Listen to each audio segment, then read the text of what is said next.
जय हिंद बच्चों, कैसे हैं आप लोग। आशा करते हैं आप सभी लोग स्वस्थ होंगे और खुश होंगे। मैं Ankit Pandey from team new ACNI and Sharda classes आप सभी लोगों का अपने जेई एडवांस रिवीजन की सीरीज़ में नेक्स्ट लेक्चर के लिए स्वागत करता हूं। आज बेटा हम लोग जेई एडवांस के प्रीवियस ईयर क्वेश्चन में से किसी एक क्वेश्चन को उठाकर लेकर आए हैं। SS क्रोटो वाले क्वेश्चंस आज नहीं लाए हैं, ठीक है ना। तो आज के लेक्चर में बेटा हम लोग जेई एडवांस का क्वेश्चन देखेंगे जो कि पिछले कई सालों में एक बार आया है। मल्टीपल चॉइस क्वेश्चन है बेटा, और ये क्वेश्चन बेसिकली 2014 में आया हुआ है। थोड़े बदलाव के साथ है ये क्वेश्चन बेटा, ठीक है। मेरे ख्याल से उस साल का सबसे आसान सवाल यही रहा होगा। सर ऐसा क्यों? क्योंकि बेटा प्योरली फॉर्मूला बेस्ड क्वेश्चन शायद ही एडवांस में पूछा जाता है, लेकिन यहां पर प्योरली फॉर्मूला बेस्ड क्वेश्चन आपसे पूछा गया है। तो चलिए स्टार्ट करते हैं और इसके कंसेप्ट को समझते हैं। सवाल ये कह रहा है बेटा कि let E1R, E2R and E3R be the respective electric field at a distance R from a point charge Q an infinitely long wire with uniform linear charge density lambda and infinite plane with uniform surface charge density sigma। फिर full stop, फिर कह रहा है if E1 R not बराबर E2 R not बराबर E3 R not at a given distance R not, then चार option है बेटा। पहला ऑप्शन है Q बराबर 4 sigma pi R not square, R not की value lambda upon 2 pi sigma, E1 R not by 2 बराबर 2 times of E2 R not by 2, E2 R not by 2 बराबर 2 times E3 R not by 2। Clear है? सवाल एक बार आराम से देख लीजिए, स्क्रीन को पॉज करिए। पॉज करने के बाद इस सवाल को आप लोग अटेम्प्ट करिए। मैं आशा करता हूं, आशा ही नहीं, मैं करीब करीब 95% श्योर हूं कि जो बच्चों ने थोड़ा सा भी अगर अच्छा प्रिपरेशन किया होगा तो उनको इस सवाल को सॉल्व करने में मैक्सिमम 1 मिनट लगेगा। क्लियर है? और अगर नहीं आता है आपको तो आप इसका सोल्यूशन देख सकते हैं, जो कि मैं शुरू करने जा रहा हूं। तो चलिए स्टार्ट करते हैं बेटा इसका सॉल्यूशन। आखिर सवाल का कंसेप्ट है क्या? तो सबसे पहले एक बार सवाल को दोबारा से रीड कर ले ताकि हमारे दिमाग में डाटा फिट हो जाए। सवाल ये कह रहा है कि E1R, E2R and E3R be the respective electric fields eight a distance R from a point charge. यानी पहली इलेक्ट्रिक फील्ड जो है E1R वो किसके लिए है बेटा? पॉइंट चार्ज के लिए है। पॉइंट चार्ज के लिए इलेक्ट्रिक फील्ड होती है 1/4 pi epsilon naught Q by R square. दूसरा बेटा an infinitely long wire. Infinitely long wire को अगर आपको देखना है तो थोड़ा सा हम समझ लेते हैं कि इनफाइनाइटली लॉन्ग वायर का केस कब बनता है। सबसे पहले तो बेटा हम लोग फाइनाइटली लॉन्ग वायर के लिए इलेक्ट्रिक फील्ड निकालते हैं किसी पॉइंट P पर जिसकी दूरी R होती है, और दोनों एंड से जो एंगल्स लिए गए हैं वो θ1 और θ2 होता है, ठीक। और यहां पर जो लीनियर चार्ज डेंसिटी होती है वो लैम्डा होती है। तो इस केस के लिए जो इलेक्ट्रिक फील्ड निकल कर आती है E at any point R which is equal to lambda upon 4 pi epsilon not R sine θ1 plus sine θ2। Clear है? अगर मैं इसी को इनफाइनाइट की तरफ ले जाऊं, यानी कि इस वायर को किस तरफ बढ़ाऊं बेटा? Plus infinite. इसको किधर ले जाऊं? माइनस इनफाइनाइट, यानी इनफाइनाइटली लॉन्ग करेंगे तो इनफाइनाइट पर इस एंड को मैच कराने के लिए धीरे धीरे ये लाइन स्ट्रेट होकर कहां हो जाएगी बेटा? 90 डिग्री, यानी ऐसे। तो θ1 क्लियरली कितना हो जाएगा? 90। सिमिलरली θ2 भी कितना हो जाएगा बेटा? 90। साइन 90 प्लस साइन 90 2, तो 2 डिवाइडेड 4 कितना हो जाएगा बेटा? E at any point R बराबर lambda upon 2 pi epsilon not R। इसका मतलब ये हुआ कि इनफाइनाइटली लॉन्ग वायर की वजह से किसी भी पॉइंट पर जो इलेक्ट्रिक फील्ड होती है वो कितनी होती है बेटा? E बराबर lambda upon 2 pi epsilon not R। आई बात समझ में? शीट का केस देख लेते हैं बेटा।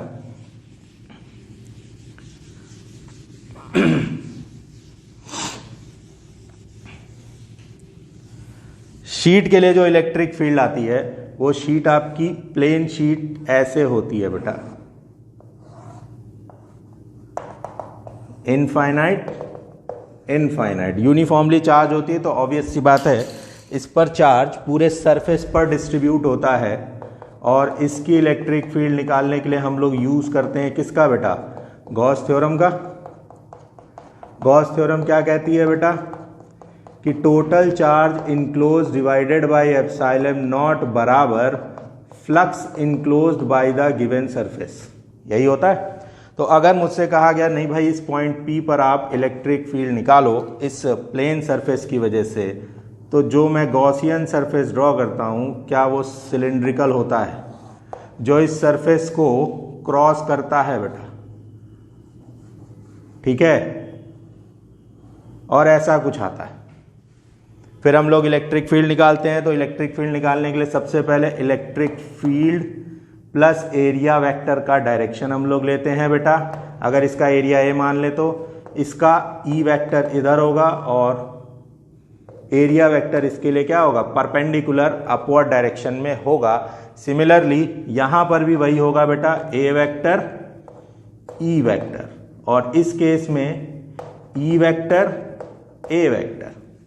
ठीक, तो अगर मैं इसको मान लूँ सरफेस नंबर 1, इसको मान लूँ सरफेस नंबर 2, इसको 3 और इसको 4, तो 4 सरफेसेस के लिए 4 फ्लक्स आ रहे हैं, जिसमें से बेटा ये फ्लक्स हो जाएगा 0, ये फ्लक्स हो जाएगा 0, और अपने पास में टोटल फ्लक्स कितना आएगा बेटा? फाई टोटल या फाई नेट बराबर आएगा φ1 plus φ4 which is equal to E into A plus E into A, और ये बराबर हो गया 2 times E into A. According to Gauss law ये जो टोटल फ्लक्स है ये Q enclose upon epsilon not के बराबर होगा। और Q इनक्लोज की बात करें, अगर सरफेस चार्ज डेंसिटी सिग्मा है तो सिग्मा इंटू ए बराबर Q इनक्लोज आएगा। तो यहां मैं लिख सकता हूं बेटा sigma A upon epsilon not बराबर 2 टाइम्स E इंटू ए। ए से ए कैंसिल हो गया, E बराबर सिग्मा अपॉन 2 एप्सिलॉन नॉट। यानी प्लेन शीट के लिए जो इलेक्ट्रोस्टैटिक फील्ड आ रही है वो आ रही है E3 बराबर सिग्मा अपॉन 2 एप्सिलॉन नॉट। ठीक, अपने पास में अपने को E1, E2 और E3 की वैल्यू पता लग गई है। अब हम लोग अपने सवाल में आगे बढ़ते हैं। इन्होंने ये कहा है कि E1 R0 बराबर E2 R0 बराबर E3 R0। तो सबसे पहले उसी को यूज करते हैं बेटा हम लोग। जो कंडीशन दी है, कंडीशन ये है कि E1 R0 बराबर E2 R0 बराबर E3 R0। ठीक, E1 R0 की वैल्यू हम रखेंगे यहां पर तो ये आएगा बेटा Q upon 4 pi epsilon naught R0 square, point charge की वजह से पॉइंट चार्ज, ठीक है, इनफाइनाइटली लॉन्ग वायर की वजह से, और ये है बेटा प्लेन शीट की वजह से। ठीक, Q upon 4 pi epsilon naught R0 square, E2 plane sheet इसकी वजह से है, इनफाइनाइटली लॉन्ग वायर की वजह से, तो लैम्डा अपॉन 2 पाई एप्सिलॉन नॉट R0। और E3 की बात करेंगे बेटा तो sigma upon 2 epsilon not. Clear है? कोई डाउट हो तो बताएं इसमें। अच्छा, अगर मैं चार्ज की बात करूं, चार्ज को इन टर्म्स ऑफ सिग्मा निकालना है तो मैं इसको इसके बराबर कर सकता हूं, क्योंकि बराबर है भाई, ए बराबर बी, बी बराबर सी, तो ए बराबर सी। तो इसका मतलब है Q upon 4 pi epsilon naught R naught square बराबर सिग्मा अपॉन 2 एप्साइलम नॉट। 2 2 जा 4, यहाँ से मेरे को Q in terms of sigma मिल गया बेटा। एप्साइलम नॉट से एप्साइलम नॉट भी कैंसिल हो गया, ये हो गया बेटा 2 pi sigma R naught square. ठीक, ये मेरा पहला रिजल्ट आया है चार्ज का। क्लियर है बात? अभी मैं ऑप्शंस आप लोग को दोबारा लिख दूंगा जिससे कि कोई दिक्कत नहीं होगी। खैर, फिर उसके बाद अपने पास में, या रुकिए मैं ऑप्शन लिख ही लेता हूं क्योंकि ऑप्शन लिखेंगे तभी काम बन पाएगा। पहला ऑप्शन था बेटा Q बराबर 4 sigma pi R naught square, 4 sigma pi R naught square. दूसरा ऑप्शन था बेटा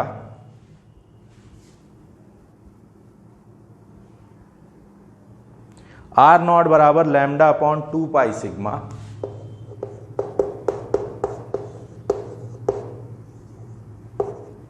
तीसरा ऑप्शन था बेटा E1 आर नॉट बाई 2 बराबर 2 times E2 R naught by 2, 2 times E2 R naught by 2। चौथा ऑप्शन था बेटा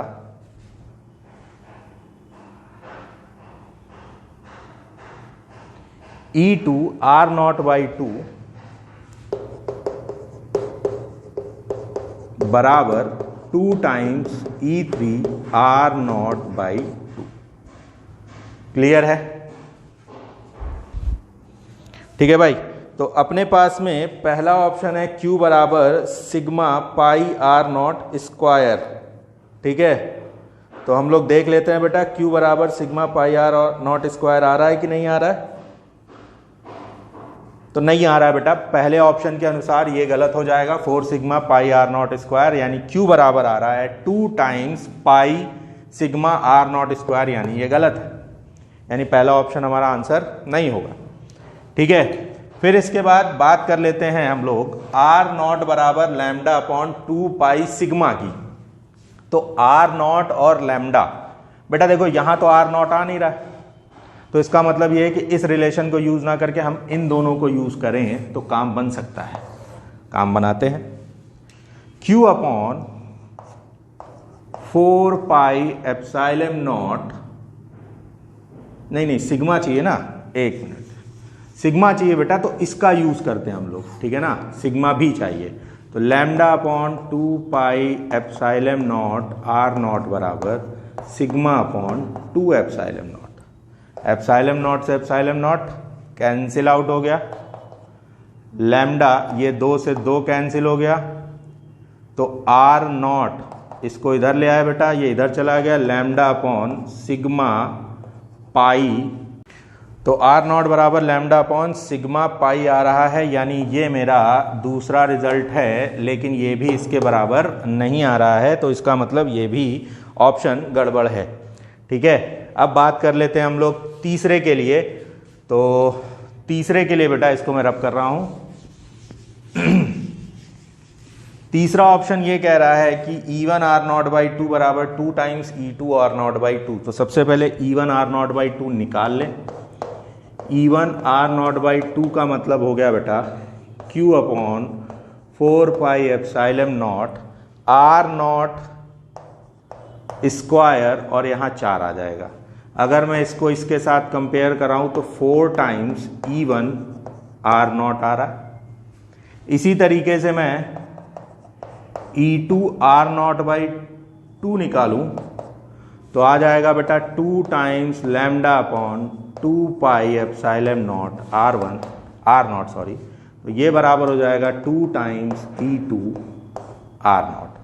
क्लियर है? अच्छा, अपने को ये पता है कि E1 आर नॉट बराबर E2 आर नॉट के है, कोई दिक्कत?